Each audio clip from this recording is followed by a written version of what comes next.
کچھ چیزیں ہیں جو بزرگوں کا عمل ہے وہ میں بتاؤں گا. اعلیٰ حضرت فاضل بریلوی رضی اللہ تعالیٰ عنہ نے لکھا ہے کہ نکاح کرنے کے بعد دولہا اپنی دلہن کو اپنے گھر لائے تو کچھ کام کر لینا چاہیے. نوجوان جن کا نکاح نہیں ہوا ہے وہ اس پر عمل کر سکتے ہیں. وہ یاد رہے اگر ان کو بات میری طرف سے ایک مشورہ, اور جن کا ہو چکا ہے بس وہ دعا کرتے رہے. پہلے تو یہ ہے کہ حضرت آدم علیہ السلام کا جب نکاح ہوا تھا جنت میں ہوا ہے.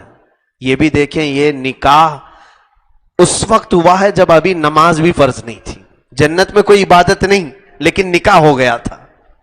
اور رشتہ جو بنا ہے سب سے پہلا رشتہ ماں اور بیٹے کا رشتہ, یا باپ اور بیٹی کا رشتہ, یا بھائی بھائی کا, یا بھائی بہن کا رشتہ نہیں. سب سے پہلا رشتہ شوہر اور بیوی کا, اور یہ جنتی رشتہ ہے. اس سے ہی لوگ کڑ رہے ہیں, آج جل رہے ہیں. جو شادی کیے ہیں وہ عجب عجب قسم کے میسج کرتے ہیں, تھک گئے.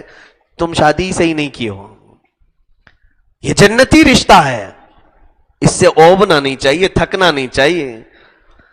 حضرت آدم علیہ السلام جب حضرت حوا پیدا ہو گئی, اب مجھے بتائیے ایک انسان ہے پورے جنت میں, آدم علیہ السلام, دوسرا کوئی نہیں.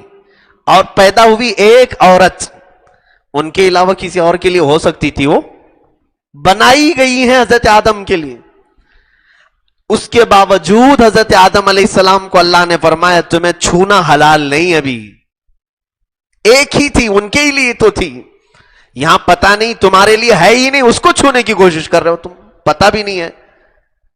وہاں ایک ہی تھی آدم علیہ السلام کے لیے, اور ان کو بھی چھونے سے منع کیا. رب تعالیٰ نے فرمایا اے آدم اسے تم نہیں چھو سکتے.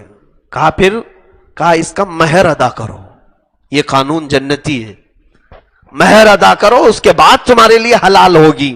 مہر کیا دوں مولا؟ رب تعالیٰ نے فرمایا تمہاری اولاد میں اخیر زمانے میں میرے ایک حبیب نبی پیدا ہوں گے جن کا نام محمد ہوگا, زمینوں پر آسمانوں پہ احمد ہوگا. اس نبی پر تم 20 بار درود بھیجو, یہ تمہارا مہر ہے. یہ علامہ عبدالحق محدث دہلوی رحمۃ اللہ علیہ نے اس کو لکھا ہے اپنی کتاب مدارج النبوہ میں. میرے عزیزو, آدم علیہ السلام کے لیے بی بی حوا حلال ہوئی. اب میں جو چیز بتانا چاہ رہا ہوں, حضرت آدم علیہ السلام, حضرت بی بی حوا ان کے لیے جو حلال ہوئی, وہی یہاں پر میں نوجوانوں سے بھی کہوں گا تم مہر جو بھی باندھتے ہو باندھ لو, 5,000 7,000 10,000 تمہاری حیثیت کے مطابق. لیکن ساتھ ہی تمہاری دلہن گھر پر آنے سے قبل ہی مصطفیٰ کریم صلی اللہ علیہ وسلم کی ذات پر تم بھی درود پاک بھیجو. 20 نہ سہی 100 مرتبہ تم اپنی طاقت استعداد کے مطابق جتنا ہو سکے, تاکہ یہ شریعت کا جو قانونی مہر ہے وہ پیسوں سے تم نے ادا کر دیا, اور جو آدم علیہ السلام کا جنتی مہر ہے وہ بھی تم سے ادا ہو جائے. ایک تو یہ طریقہ, یہ میرا مشورہ ہے. اعلیٰ حضرت اللہ تعالیٰ عنہ نے جو فرمایا وہ یہ ہے کہ دلہن کو گھر پر لائیں تو پہلے اس کے گھر پہ داخل ہونے سے پہلے ہی اس کے پیر دھل لو, اس کے پیر دھل لو, اور اس کے پیر کے دھلے ہوئے پانی کو گھر کے چاروں کونوں میں ڈال دو. چاروں کونوں میں ڈال دو, اللہ رب العزت خوب برکت نازل فرمائے گا, برکت آئے گی.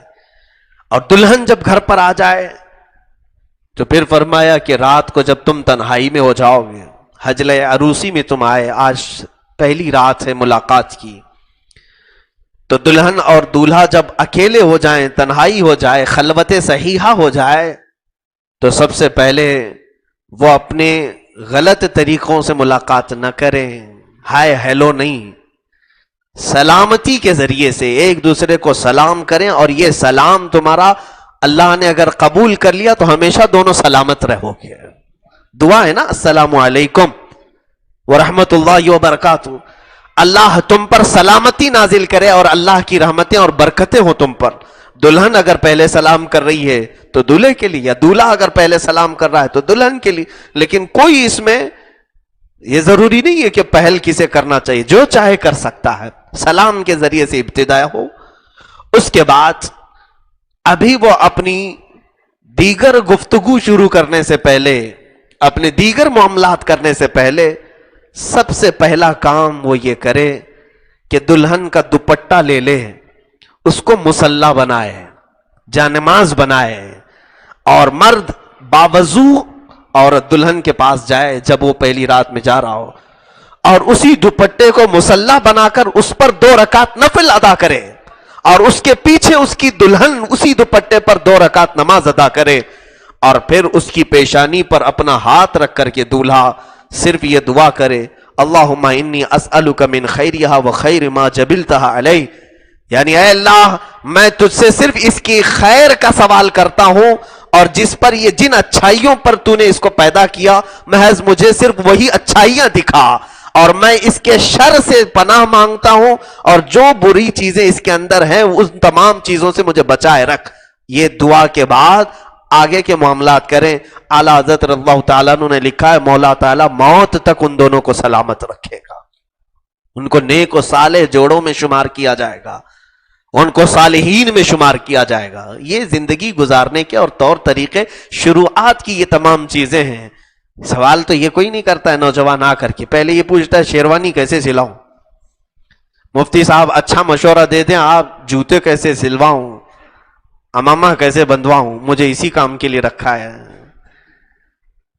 میرے عزیزوں، زندگی کی پہلی رات ہو، ایک نئی زندگی گزارنے جا رہے ہو، تو یہ بھی تو سوال کریں کہ میرے آقا صلی اللہ علیہ وسلم کی سنتیں کیا ہیں، اسلامی طور طریقہ کیا ہے. اسی اعتبار سے اپنی زندگیوں کو شروع کرو. تو یہ جو شقاق ہے، یہ جھگڑے ہیں، ان تمام چیزوں کی نوبت ہی نہ آئے. میں یہی دعا کرتا ہوں مولا تعالی ہم سب کو جنتی لطف دنیا میں بھی عطا کرے اور آخرت میں بھی عطا کر رہے ہیں، اور بیوی کو بوجھ نہ سمجھیں، اور کوئی بیوی اپنے شوہر کو بوجھ نہ سمجھے، اور جس نے یہ سوچ لیا ابھی سے، اور حقیقت میں اللہ اسے بوجھ بنا کے ہی رکھے گا. جس نے سوچا یہ بیوی میری بوجھ ہے، روزانہ کچھ نہ کچھ مانگتی رہتی، تم نے دماغ میں جیسے اس کو بوجھ سمجھا، رب تعالیٰ نے تمہارے لیے اس کو بوجھ ہی بنا دیا. اور تم اگر یہ سوچتے کہ اللہ تعالیٰ نے میرے حوالے اس کو کیا ہے، میں ذریعہ بنا ہوں اس کے رہن سہن کا، اس کے کھانے پینے کی، اس کی تربیت کا، تو اللہ تبارک و تعالیٰ ایسے آسانی سے تمہارے لیے رزق کے دروازے کھولے گا، تمہیں پتہ بھی نہیں چلے گا. ایسی جگہ سے رزق آئے گا جہاں تمہارا گمان بھی نہیں ہوگا. بوجھ نہ سمجھے، نہ عورت مرد کو بوجھ سمجھے، نہ مرد عورت کو بوجھ سمجھے. یہی زندگیوں کے اسلوب ہیں میرے عزیزوں. اللہ خیر والے معاملات فرمائے. ایک ہی آیت کی میں تفسیر کر سکا، دوسری آیت انشاءاللہ کل عرض کرتا ہوں. وآخر دعوانا ان الحمدللہ رب العالمین.